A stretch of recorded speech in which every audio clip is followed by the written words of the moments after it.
Sedentary life style എന്ന് വെച്ചാൽ ഇരുന്നുള്ള ജോലിയാണല്ലോ. നമുക്ക് അവരെ പഴയ ആൾക്കാരെ പോലെ ഓടിയിടുന്നുള്ള ജോലിയല്ല, ഇരുന്നുള്ള ജോലിയാണ്. എവിടെ ഇരുന്നാലും നമുക്കൊരു വർക്ക് ഫ്രം ഹോം വരെയൊക്കെ ഒരുപാട് കൂടി. അപ്പം ഇരുന്നുള്ള ജോലി ആയതുകൊണ്ട് തന്നെ നമ്മുടെ പേശികൾ, നമ്മുടെ മസിൽസിനുള്ള സ്ട്രെങ്ത് വളരെയധികം നാച്ചുറലി കുറയുന്നു. നമ്മുടെ മസിൽസിന് സ്ട്രെങ്ത് കുറയുമ്പോൾ നമ്മുടെ ബാക്കിലെ മസിൽസിനും കഴുത്തിലെ മസിൽസിനും ഒക്കെ സ്ട്രെങ്ത് കുറയുമ്പോൾ ഓട്ടോമാറ്റിക്കലി വെർട്ടിബ്രയിലായിട്ട് വരുന്ന സ്ട്രെസ്, അല്ലെങ്കിൽ വെർട്ടിബ്ര താങ്ങേണ്ട ആ ഒരു ഭാരം, അല്ലെങ്കിൽ അതിന്റെ ഒരു സ്ട്രെസ് വളരെയധികം കൂടുന്നു. നമുക്ക് മസിൽസ് സ്ട്രോങ് ആണെങ്കിൽ വെർട്ടിബ്രയിലേക്കുള്ള സ്ട്രെസ് വളരെയധികം കുറയും. പക്ഷെ മസിൽസ് വീക്ക് ആണെങ്കിൽ വെർട്ടിബ്രയിലൊക്കെ സ്ട്രെസ് കൂടും. അതുകൊണ്ട് തന്നെ നമുക്ക് വെർട്ടിബ്രയിലൊക്കെ തേയ്മാനമൊക്കെ വളരെ നേരത്തെ തന്നെ സാധാരണ രീതിയിൽ ഉണ്ടാകുന്നതിലും, സാറിന് ഒരു 60-70 വയസ്സിലൊക്കെയാണ് സാറിന് നട്ടിലെ തേയ്മാനം ശരിക്കും കാണുന്നത്. അത് വളരെ നേരത്തെ ആരംഭിക്കുന്നു. സെഡൻഡറി ലൈഫ് സ്റ്റൈലിൽ കാരണം പേശികളുടെ ബലക്കുറവ് കാരണം ഇങ്ങനെ സംഭവിക്കാം. പിന്നെ ഈ സെഡൻഡറി ലൈഫ് സ്റ്റൈലാണ് ഭയങ്കര ഒബീസ് ആവുന്നു. അതായത് മസിൽസിന്റെ ബൾക്ക് അധികം കാണത്തില്ല, പക്ഷെ മൊത്തം ഫാറ്റ് ആണ്, വയറും ചാടിച്ച് വളരെ അൺഹെൽത്തി ആയിട്ടുള്ള വളരെ ഒബീസ് ആൾക്കാരാണ്. അപ്പൊ ഇങ്ങനെയുള്ള ആൾക്കാരൊക്കെ നട്ടലിൽ ഭയങ്കരധികം സ്ട്രെയിൻ വരാൻ സാധ്യതയുണ്ട്. മൂന്നാമത്തെ point lack of exercise. Exercise ചെയ്യാത്ത ആൾക്കാർക്ക് ഡെഫിനറ്റ്ലി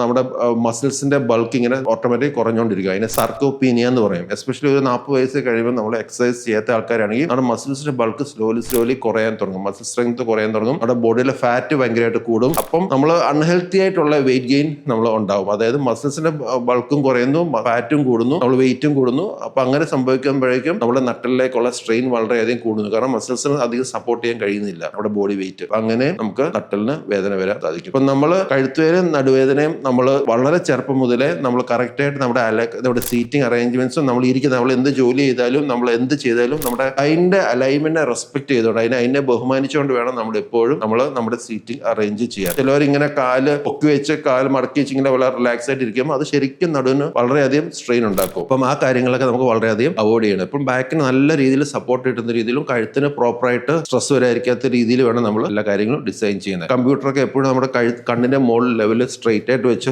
ജോലി ചെയ്യുന്നതാണ് എപ്പോഴും നല്ലത്. താഴെ വെച്ച് ചെയ്ത് കഴിഞ്ഞാൽ കഴുത്ത് ഓട്ടോമാറ്റിക്കലി മടങ്ങിപ്പോകും, ഒരുപാട് സ്ട്രെസ് ഉണ്ടാക്കും. അപ്പം എത്രയും കാര്യങ്ങൾ ശ്രദ്ധിച്ചു കഴിഞ്ഞാൽ നമുക്ക് നല്ല രീതിയിൽ നല്ലൊരു ശതമാനം വരെ ഈ കഴുത്തുവേനയും നടുവേനയും നമുക്ക് തടയാൻ സാധിക്കും. Thank you.